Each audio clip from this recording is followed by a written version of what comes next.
The next thing that is important is that expect things to get better for you, because they are. See, life is cyclic.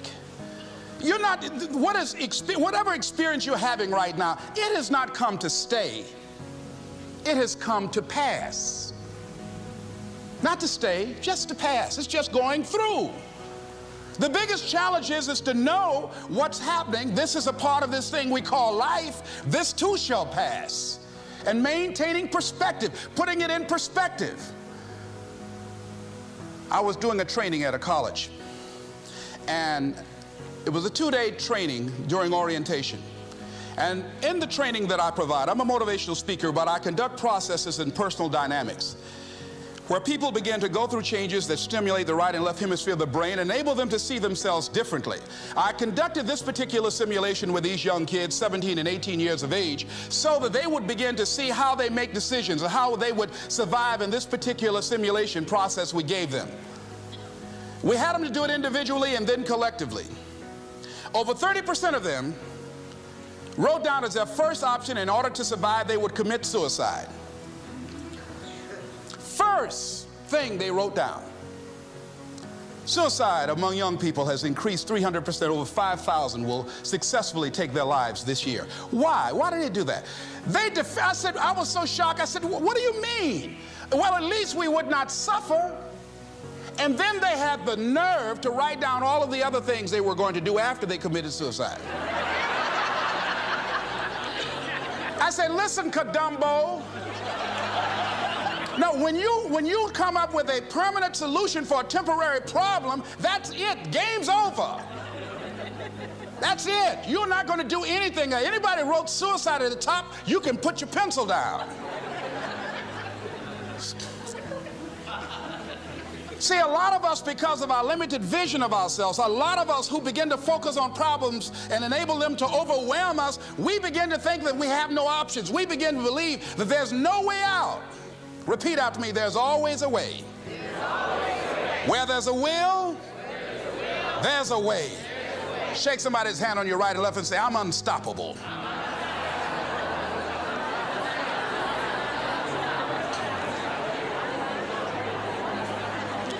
You've got to make those kind of declarations to yourself. I'm unstoppable. This will not get me down.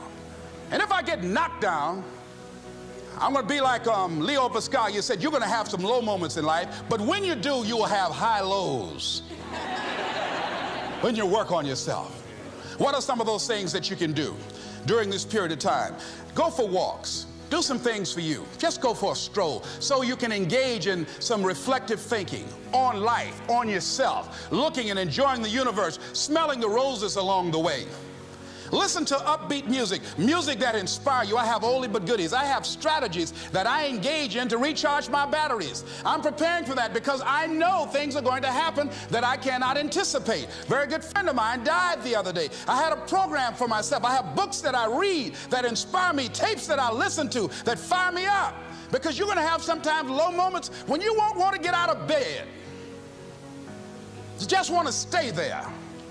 At times you won't want to come out the house. At times you'll be feeling bad and don't know why. What's wrong? I don't know.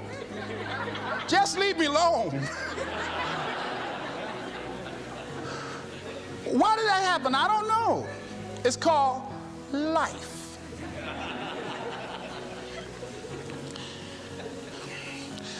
The other thing is, take full responsibility for your life. Accept where you are and the responsibility that you're going to take yourself where you want to go. Someone said we have two primary choices in life. We can either accept conditions as they exist, or we can take the responsibility to change them. See, a lot of people want to exempt themselves from taking responsibility. All they want to do is talk about the problem. Every time you see them, they'll tell you their story over and over and over and over again. No, no. You want to take responsibility for your life. I got me here, I can get me out of this. And I'm getting out. I'm not going to be a volunteer victim. George Bernard Shaw said there are two kinds of people in life.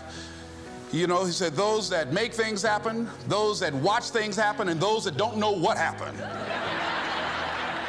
And he said the people that get along in this life look around for the circumstances that they want, and if they can't find them, they make them. They create them. So part of beginning to get unstuck, you've got to decide that the behavior pattern that you have adopted doesn't work for you. You've got to change your strategies, and changing your strategy means reinventing your life. Recreating you, and you have the power to do that. You can decide that you're going to change, that you're not going to be a wimp. You can decide that you're going to stand up to life. You can decide that I'm going to live each day as if it were my last. You have the power to make that decision. You can decide I'm going to work on myself and develop myself. I'm going to empower me. And all of these things that are happening to me right now, they're just temporary inconveniences. They're not stronger than I am. I'm in charge here. Next thing is separate what you do from who you are. That's what the guilt trap is about. See, a lot of folk won't let you forget what you used to do or what you have done, what mistakes you've made. All of us have made some mistakes in life. All of us have done some things that if we had them to do over again, we wouldn't do it again. There are a lot of things that if I had it to do over again, if I knew then what I know now, I would have done it differently. Well, it didn't happen that way. And that's what you call life. I didn't do it like that. Oh, you don't want me to live that down, huh? You want to keep on putting that in my face about what I did. Guess what? I'm not interested. That's what I did then. Won't do it today, so you are picking on an innocent man. Hello.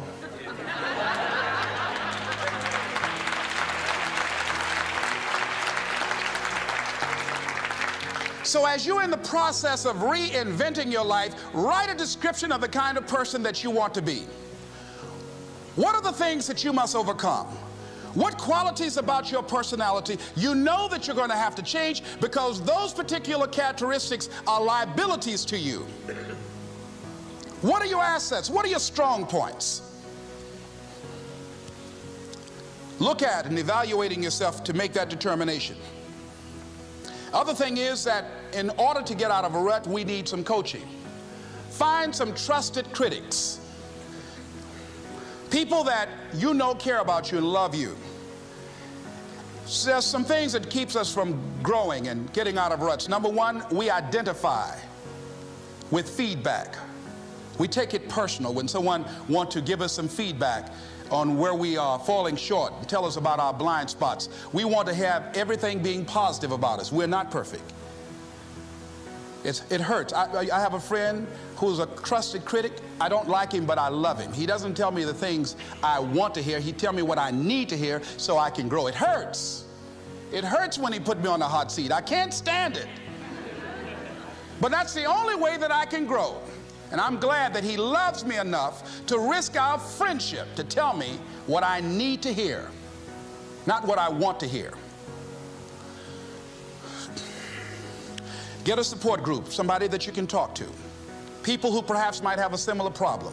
Support groups are very powerful, that you can share some of the challenges that you're going through. And it might be a situation where one person can give you an idea of how they handle that situation and create an opening for you. Begin to stimulate some possibilities in your mind on how you can resolve the problem. We can't grow by ourselves. As I mentioned before, we grow from people and projects. The other thing is about life, when things happen to you, when you permit things to use you, you can't change the past, but you can interpret. You can reinterpret how you see it. For years, I was going around with a heavy load on my shoulders, feeling bad because I was adopted, doing interviews for adoption agencies and foster homes. And I was on television once, and I told these people in this particular interview that I was giving away my twin brother and I when we were 6 weeks of age. A friend of mine, fortunately, was listening to the program. And she said, Les, I'd like to have lunch with you.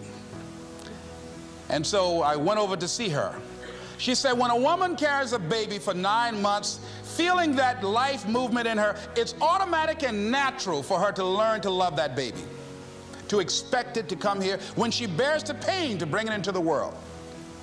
Your mother, Mamie Brown, when she came in to adopt you guys, she didn't go through that process. She looked at whoever your biological mother was and said, I'll take her. You weren't given away less, you were chosen with love. I want to talk about that, writing a new chapter. So you've talked about the little voice that people have, the need to create quiet space to hear that. Combine that with the notion of the culture sort of chipping away at people, and whether it's based on race and oppression, or whether it's just the school system teaching you to be a good cog in the machine, or whatever other things people have to fight against. How can people that are listening to this now, especially if they're an adult that's got all those labels put on them, that's had their creativity squished, what process do they do to hear the voice? What sort of communion can they do to create that imagination that's going to allow them to get out of that and move towards something new? That's the reason why you designed this program, you and your team, for them to do that they have to expose themselves to something that will give them a different vision of themselves. And in addition to that, they have to put themselves in a community of what I call OQP, only quality people. A gentleman who dramatically transformed my life, I was a junior at Booker T. Washington High School in Miami, Florida, and I went in his class looking for another friend, and he said, go to the board and work this problem out for me. I said, sir, I can't do that. He said, why not? I said, I'm not one of your students. He said, do it anyhow. And the other kids started laughing, saying, he's Leslie, he's DT. And he said, what's DT? His brother is smart, but he's the dumb twin. And I said, I am, sir. And he came from behind his desk and he pointed at me and said, don't you ever say that again. Someone's opinion of you does not have to become your reality. And he taught me three things. He said, if you want to become successful in life, young man, he said, number one, you got to change your mindset. He said, you don't get in life what you want, you get in life what you are. Number two, practice OQP, only quality people. You earn within $2,000 to $3,000 of your closest friends. I found that out. I left all my broke friends. I said, y'all gotta go. Because I used to be so broke, I'd pass a bank and trip the alarm, And the third thing he said, develop your communication skills, because once you open your mouth, you tell the world who you are. He said, those are three major things that you want to work on that will liberate you from living in Liberty City, living in poverty in Overtown. It will help to escape out of where you are right now, because I see you watching me and I know you want more. I can see the hunger in your eyes. That's why my book is about to come out called You Gotta Be Hungry.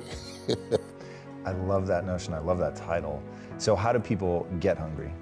You get hungry by finding something that's you. I believe that all of us are born unique, but most of us die copies. You got to find out what is it that turns you on, what resonates with you. One of the things that I realized and what allowed me to become successful as a speaker, the speaking industry has been hijacked by people who speak to sell, and it's okay to do that and make money. I speak to change lives because somebody spoke and changed my life. So this is my passion. This is my drive. This is something that I feel in my heart. And so the key to that hunger-driven life is a heart-centered life. I didn't do what I'm doing for years because of my programming, because of the culture in which I was raised in. I would see other people with degrees and PhDs and MBAs and credentials I don't have, and I convinced myself I couldn't do it. But Mr. Washington, on that day, we became friends, and he taught me not only someone's opinion of you does not have to determine your reality. he said that you have to work on yourself and you have to have an unstoppable attitude, and no excuse is acceptable, and you've got to make it a priority, a non-negotiable in your life, and hold a constant vision of what it is you want to achieve. See it accomplished and go all out. Find a way to win in spite of the setbacks, in spite of the disappointments, in spite of your failures. I tell people when I'm giving presentations, you will fail your way to success. I have a saying, as life knocks you down, try and land on your back, because if you can look up, you can get up. And so those experiences of going after goals that's beyond your comfort zone, and having relationships that will challenge you, and surrounding yourself with coaches and mentors who can take you to a place within yourself that you can't go by yourself, because you can't read the label when you're locked in the box. And so those experiences, they challenge you to go to that next level and continue to move forward in your life, doing new and exciting things that eye has not seen, ear has not heard, nor is in the heart of mankind what God has in store for you when you live a heart-centered life, deciding that you're going to live a life that will outlive you. You're going to live a life that counts, a life that will build a legacy and change the planet. You know, Horace Mann said, we should be ashamed to die until we've made some major contribution to humankind. And so my goal is to make a major contribution to humankind. I am a father of 10, 5 boys and 5 girls. I'm suing the people who came up with the rhythm method. The rhythm method don't work. You know, I've got rhythm, but the rhythm method does not work, okay? And I have 15 grandchildren and 4 great-grandsons. And so every day when I get up, my mindset is, what is it that I can do to touch and impact somebody's life today? What is it? What does that look like? Like seeing you, I'm so excited. I started doing push-ups. I said, well, I'm going to go on. He's going to see that I got muscles too. Man, what you've done with your mental muscles is so extraordinary. I don't know that you need to worry about anything else. Last night we did our Hungry to Speech training we do on Thursday nights. What I shared with people, how you can have a story, or you don't have to have a story. How the best speakers are the best listeners. And so I listen very deeply. And some of you have seen me take someone's story. I will ask, can I take a swing at it? And they say, yes. And so, and then I do a piece with it. And they say, how you do that? Well, this is something that I love. And so I'm always listening. So the best speakers listen not just with their ears and not being judgmental, but listen with their hearts and what touched them. So I'm going to give you an example, and this is something that coaches and salespeople and multi-level marketing people and speakers and just business people should use as a strategy to learn how to become more effective and think on your feet. And if you're called upon to give a presentation, listen closely when you're in meetings and sitting and taking notes, that if something that just touched you, then you can use that. So I'm going to give you an example. Last night, one of our members in Hungry to Speak, one of the speakers said last night, God's up to some amazing stuff. God's up to some amazing stuff. Ladies and gentlemen, as you look at yourself, look at your goals and dreams. As we look at all that's going on in the midst of the pandemic, in and out of it, here's what we know. God is up to some amazing stuff with your life. Because in this thing called life, it's about growth. This thing called life, it's about handling and transforming ourselves to accommodate the disruptions of life. This thing by life and where we are right now, it's full of distractions. And so as you look at yourself, look at your goals and dreams. What's most important is just keep focused and allowing yourself to be fueled by your faith. My son John Leslie said that your faith is a down payment on your future. Come on, somebody. Yes, your faith is a down payment on your future. Focus on your faith, not your problems. Focus on your faith, not your bills. Focus on keeping yourself strong, living yourself and living from the inside out. Because the problems and challenges, they will always be there. Dimples was right when he had that song. If it ain't one thing, it's another. That's absolutely true. If it ain't one thing, it's another. That's a part of life. And so here's something else. Not only do you want to stay focused, keep this in mind. Good quote, good wisdom impacted in this quote. When things go wrong, don't go with them. Hello? When things go wrong, don't go with them. I'm at the airport. I'm waiting to pick somebody up. And you all, if you travel, you've seen a guy out there telling people to circle. And I was circling perhaps my 7th time, my 8th time, and he was getting on my last nerve. You know why he got on my last nerve? Because there was a young lady there that he was rapping to and trying to get a date with properly, and she didn't have to move. So I pulled right up behind her. And he said, hey, keep moving. I said, no, buddy, when she goes, I go. And I got out of my car and told him, I said, hey, I don't have any problem with you rapping to this lady here, but don't let me run all my gas out while you here trying to get your game on. And so he called for backup. I said, you can call anybody you want to call. Okay. And fortunately, you know, God looks out for babies and fools. The lady walked up. She said, Mr. Brown? I said, yes, ma'am. She said, trouble is easy to get into and hard to get out of.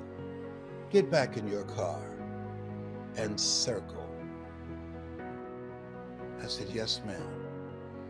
It's, you know, it's good to have someone that can disrupt your thinking, that can check you on your stuff. And what she was reminding me of, nobody knows him. And I'm up here arguing with this guy. He's got backup. And when they come, guess who they're going to put in handcuffs? Les Brown. And they don't know that chump. I'm getting mad thinking about it right now. Come on, Tyrone. I ought to send you up there because Tyrone got a black belt in karate. Okay, Tyrone, it's all right. It's all right. Calm down. Yeah, he said he should do you like that. I know. He need to know that you just Mamie Brown's baby boy. I know. Calm down, Tyrone. Just jump up and down, doing flips right now. So at any rate, there are things that's going to happen. Sometimes people will snap on you. I'm on the elevator at Emory Hospital, and they clearly, you know, that you can only have 4 people on there at a time. And then there's a guy gonna run and jump on there to be the 5th person. I said, excuse me, sir. This, you see these spots here? This is 1 there, 2, 3, 4. You're not supposed to be in the middle of us. We don't know you. He looked at us and said, and waved his hand. And I'm looking at him.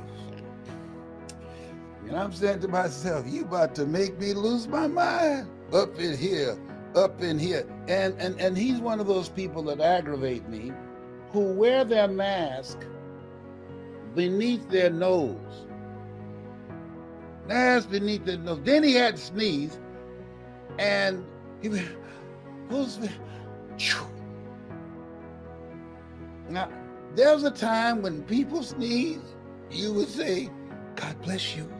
But now, let me get to... But I'm on the elevator. I can't get off. I said, hey, homie. I said, listen to me. You don't know me like that. I don't need to be in here breathing your sneeze. You better pull that up. Do you hear me? And he pulled it up real quick. Because I was about to give him a touch-up up in there, up in there. So, in this place where we are, it's a special time. What are the talents? What are the abilities? What are the skills? What are the ideas that you can be working on right now in and out of the pandemic that can change your life? See, a lot of people are caught up in the distractions. A lot of people spend all kind of TV time and internet time watching old fights and sporting events. But this is no time to be a fan.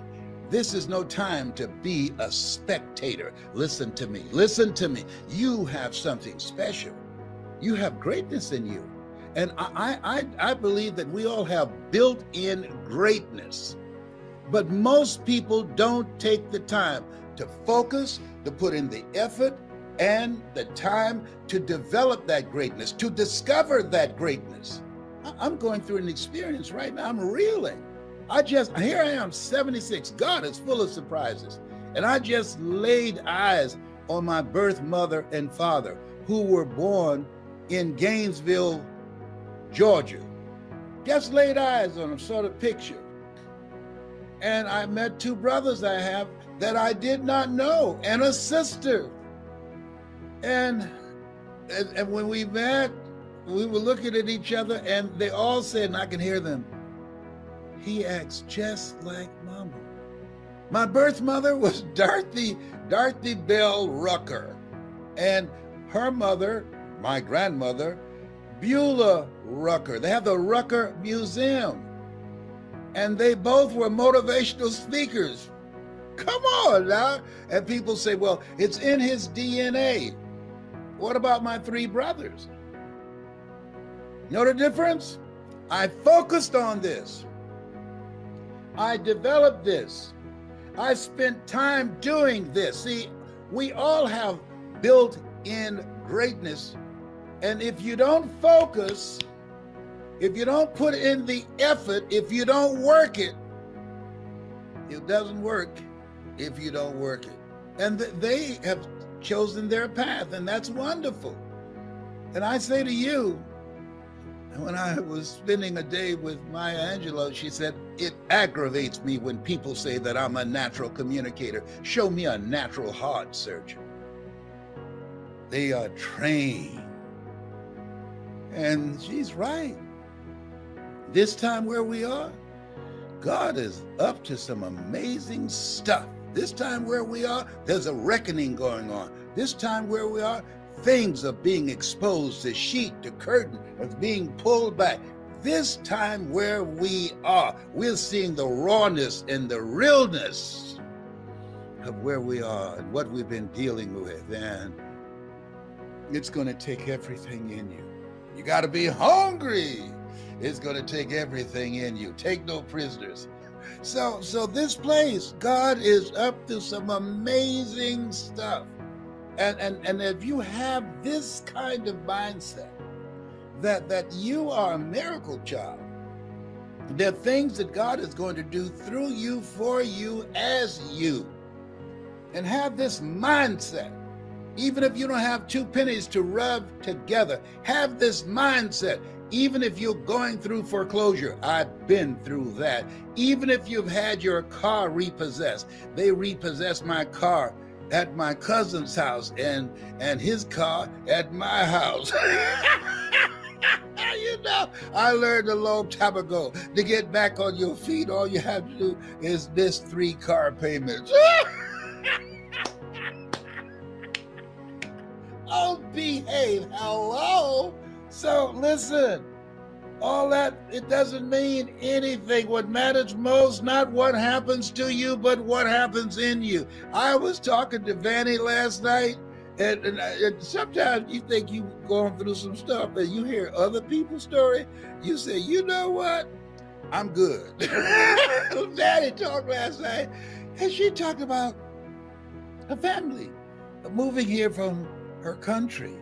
And they used to get up at night with flashlights and look for night crawlers. Night crawlers, worms. Look for worms for several hours and put them in a can and sell them for $10 a can for people to go fishing for bait. Night crawl, 5 years, over 8 people packed in one room in pursuit of a dream, in pursuit of a better life. And she said something that was major last night.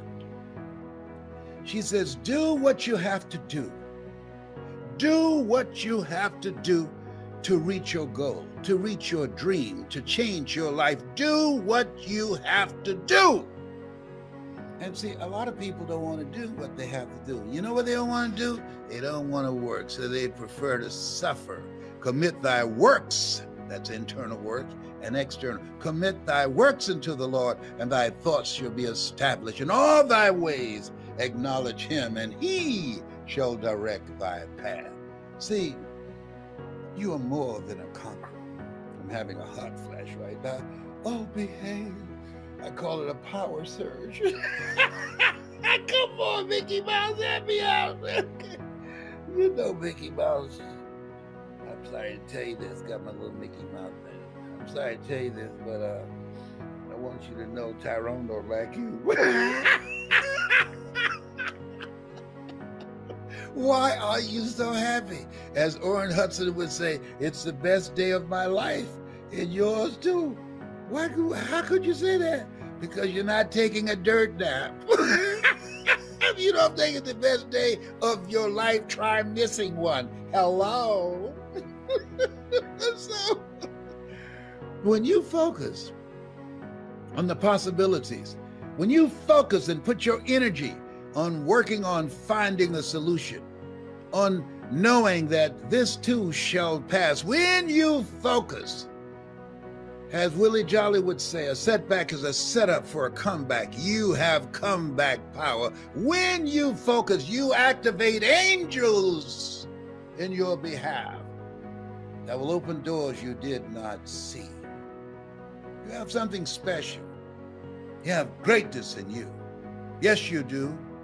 And your circumstances, your situation, that does not determine it. That's why we are told, judge not according to appearances. There's mind sight and there is eyesight.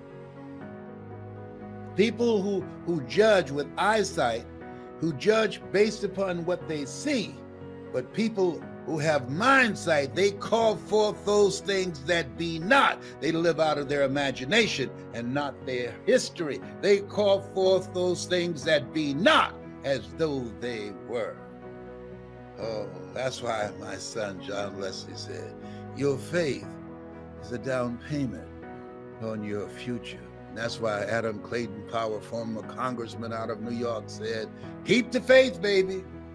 Keep the faith, even as things are going on right now, with all the divisiveness, with all the confusion, with all the lies. Keep the faith, baby, and social distancing. Keep the faith, baby. You were born for greatness. You have built-in greatness. Keep the faith, baby. As one person said, in life, you'll always be faced with a series of God-ordained opportunities, brilliantly disguised as problems and challenges. Oh, keep the faith. You were born to do great things. You know, both of you are talking about something that is so vitally important, and that is the whole idea of greatness. And let's talk about the process of greatness. So what hurdles did you overcome to get where you are today? What, can I ask that again? What hurdles did you overcome to get where you are today? And we're talking about the process of greatness. The biggest hurdle was the environment. To look around the community where I was born and raised, and to have a vision of something beyond there.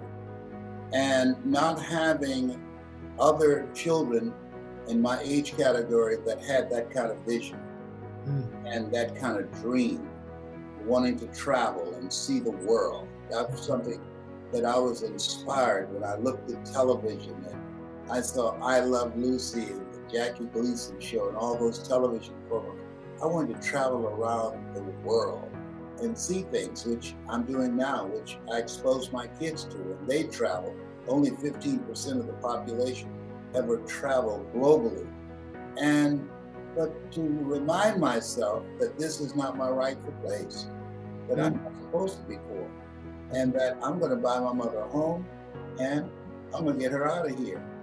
A man, my mother raised us, she said, a man provides and protects. I'm old school. I don't believe that a woman should work and pay bills. A man should provide and protect. If she wants to work, that's good. But whatever money you earn, you keep that for yourself. But a man pays the bills. That's the era that I came up in. And provide and protect his family. And so when I turned 18, I sat my mother down. I said, you never have to work again. And I took care of her until she was 89 when she made her transition. And so having the mindset that I am more than a conqueror, not just in lip service, but in how I live my life, that I can control my own personal economy. I can develop the skill set that will allow me to create multiple streams of income and to be my own boss. I will never forget when I quit a job and everybody asked on the job, where are you going? I said, I have no idea, but I'm going away from here. You know, sometimes you have to leap and grow your wings on the way down. I say give yourself a going away party. Yes, that's right. I did that for a CBS station in LA. I had a big luncheon for them. And they said, what's the occasion? I said, I'm going in another direction. You said, you are kidding. You earning over 6 figures for 3 hours on the air. Why are you leaving? I said, I told you I wanted to do the radio program at home. You said, you want to keep me here and have me under your thumb. I said, I'm not a under your thumb kind of dude. I'm taking myself away from here so I can control my own future. I don't want to give you that kind of power over me. Wow, taking back your personal power. Yes, absolutely. You want to be able to develop yourself so you have walk-away money. So that you can walk away. If the environment does not suit you, you can walk away. If you're not earning enough, you can walk away because you know that you can create it again, that you know that you have the ability. You've been given authority and dominion over everything on the face of the earth, including your finances, to create a life that you love and that you're excited about. Helen Keller said, life is either a daring adventure or it's boring. And so I live an exciting life. It's great to be me. Yeah. I love that. You know, move away from people that further entrench you into possibility blindness. Move away from a culture and people, and then take back your personal power. I mean, that's so practical. If you've given it away, that means that you have the power to take it back. Take it back and give yourself permission to succeed. The kind of conversation we're having right now, yeah, people don't get this often. They don't. No, you have always marched to the beat of a different drummer. Henry David Thoreau said, if a man does not keep pace with his companions, perhaps he's listening to the beat of a different drummer. Let him march to the music that he hears, however measured or far apart. You march to the beat of a different drummer. And that's why, as a leader, you impact and you influence people because you inspire them through your example to raise the bar on themselves. Yes, that's really, really good. That's really, really good. I want to throw out another question. What hurdles will the average person have to overcome? Well, I think that the hurdles that the average person will have to overcome, and the biggest hurdle that I had to overcome, is one and the same. And that is to be coachable.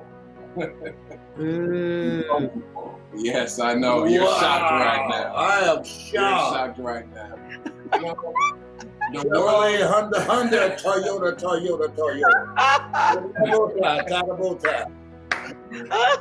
The world is filled with know-it-alls who accomplish very little.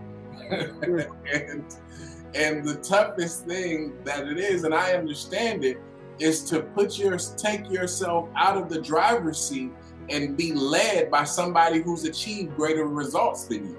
I can't believe I'm here. Okay. You know, After a while, it sinks in, right? Yes. Yeah.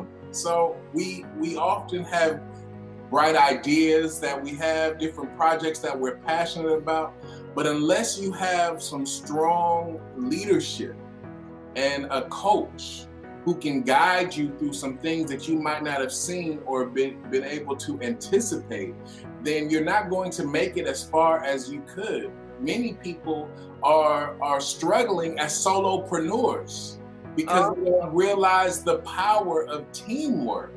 I'm blessed because I don't just have a dad, a great parent, I'm a part of a great team. And because of the coaching that I received from him at an early age, by the time I was 14, I was earning over $2,500 an hour. I was traveling, spending time on the road, on tour when most kids were still in school. And that foundation gave me the type of life that when I entered my 20s, and I was doing things that many people did not know were possible, but I knew it was possible because my coach told me it was possible. I didn't believe him at first, but there's a difference between, wanting to be successful and being groomed for greatness. So when you get a coach and you identify a coach who cares about you, who loves you, who can see your potential when you might see your limitations, then you're able to outperform your greatest dreams. Yes, yes. And provides the enough pressure and tension between who you are and who you have the potential to be, and helps you to raise the bar on your own expectations. That's really, really good. And then you talked about the whole idea of a team. Someone once said you go as far as the 5 people closest to you. I say that they become your prophets. And you don't go as far as your dream, you go as far as your team. And I'm only rephrasing in sound bites what you just said. That's really fantastic. Yes. So I heard a person that said their definition of hell is on your last day on earth, the person you are meets the person you could have become. My gosh. My gosh. Okay. That's a good quote. whoa. And so we should take, part of the process I'm gonna use that. is not running around trying to meet everybody else, but spending enough time being introduced to your greater self, because your future self is going to thank you. Yes. Yeah. And your coach, your mentors, they can see your future self. And one of the quotes that my dad says, which I love, which is true, sometimes you have to believe in someone else's belief in you until yours kicks in. Oh, I like that. I like that. Because sometimes we're blinded, aren't we? Yes, we are. And the thing about John Leslie, I learned so many things from him. Pivotal points in my life. He helped me to begin to believe in myself. When I was first diagnosed with cancer. And how old were you at the time you came in? I was about 14. He's 14. He came in the room. He said, "Dad, are you going to die?" I said, "We're all going to die one day." And he said, "No, but I want to know, is this cancer going to kill you?" I said, "Well, why are you asking me that?" He said, "You're in this room. I don't hear any motivational messages being played. The shit down. It's dark in here. Where's my dad? Is this going to kill you, or are you going to fight?" I said, "I'm going to fight." What made you do that? I just missed my dad. And what most people don't realize, when there's like a diagnosis, like a cancer, for one person, the whole family is affected. And the whole family is impacted. And I wasn't ready to lose you. And I'm happy that you fought. I'm happy that you reinvented yourself and developed different habits and started to get all the expertise about the diagnosis so that you can still be here today. Yeah, he's defying the odds every day. Yes. He started letting the shade up and said, "You need to listen to something. You need to put some positive stuff in your head." And so I followed his directions. I believe you're never too old to learn. and you're never too young to teach. I remember saying to Mike Williams, there's a book I encourage you to get called The Road to Your Best Stuff. I wrote the foreword for it, my mentor, Mike Williams. He saw this Les Brown before I saw him, The Road to Your Best Stuff. He said, Brownie, if you do what is easy, your life will be hard. But if you do what is hard, your life will be easy. He said, all of us are born the same way, dumb, naked, and speechless. Don't be intimidated because of these guys who have PhDs and MBAs or more money than you. Don't worry about that. It's not what you don't have, it's what you think you need that keeps you from becoming successful. You think you need 4-color brochures. You think you need investors. No, what you need is the belief in you. You are the money. You've got to believe in you, Brownie. And he was right. From that day when I accepted that I could do this, the easiest thing I've done is to earn millions of dollars doing what I love to do. The most difficult thing that I've ever done that took years for me to do was to believe that I could do it. That me, Les Brown, Mamie Brown's baby boy, that I have the ability to do it.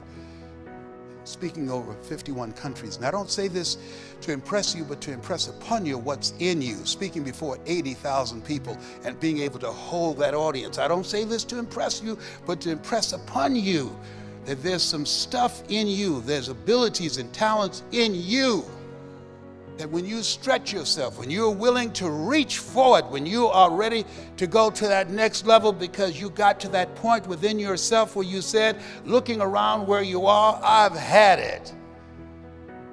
I've had it. I'm not going out like this. No. And some of you are there right now, that you know there's more.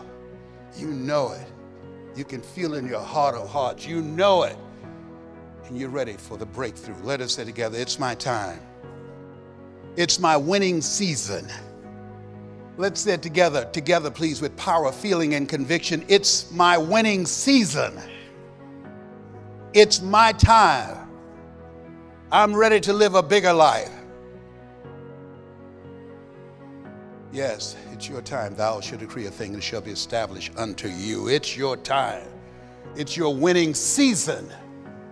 It's time for your breakthrough. Things are going to happen for you because you got it like that. Let us say together, it's possible. It's necessary. It's me. It's hard. It's worth it. A friend of mine, he was going across Europe, sleep on a train at different points. Soldiers would board the train and ask, who are you? Where have you been? And where are you going? Those 3 questions. And so I ask you, who are you? God asked Adam, Adam, where are you and who are you? Where are you in your life? When you look in the mirror, do you see the person you thought you would be at this point in your life? Where have you been? What brought you here? Why did you show up? Same information, same marketing. With some entertainers, you have people around the block. But you didn't come here to be entertained. You came here to be reminded of what you already know. So, where are you going? I want you to think about that. And wherever you're going, I want you to see it in your mind's eye, complete it, see it. See it. See it in your mind's eye. Give you all your eyes can see. See it accomplished. And experience what it's like. And say, thanks. If you're facing a challenge, see yourself on the other side and say, I got through it. Thank you. I'm still here. Thank you. I got my right mind. Thank you. I got heart. I got spirit. Thank you. I'm still standing. see it. And Nietzsche said, if you know the why for living, you can endure almost anyhow. What drives you?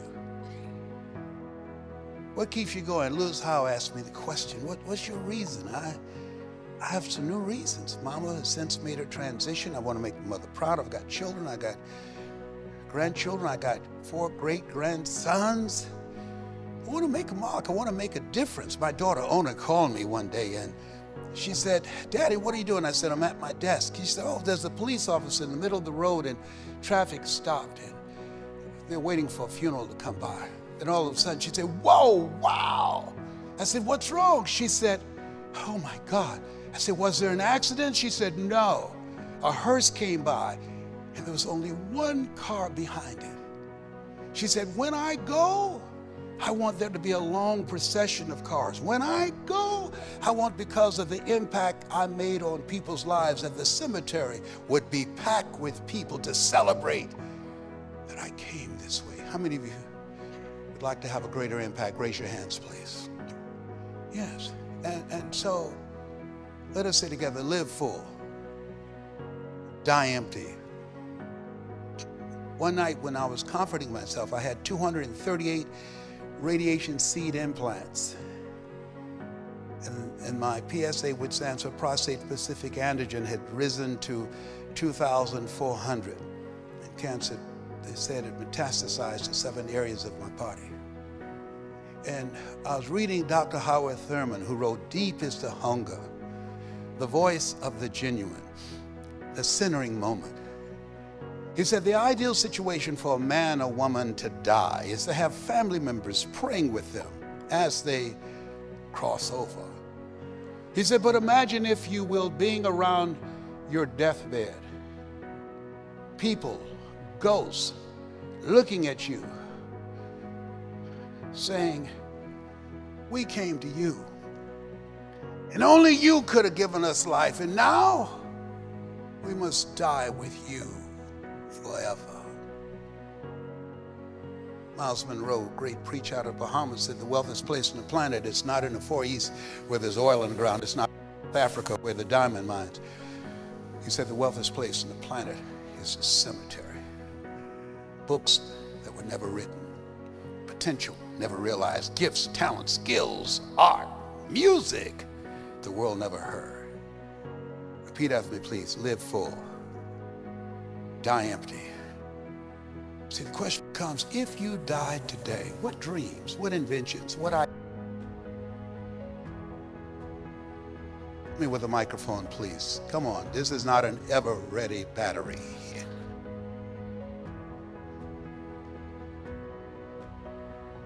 It's tired. Help a brother out up in here, up in here. Thank you, sir. Anything for you. Thank you, Grasshopper. Y'all remember Kung Fu? Y'all got that there? Grasshopper? Oh, that's all right. The millenniums, they don't know about that. That was when television was television. You understand what I'm talking about? All right.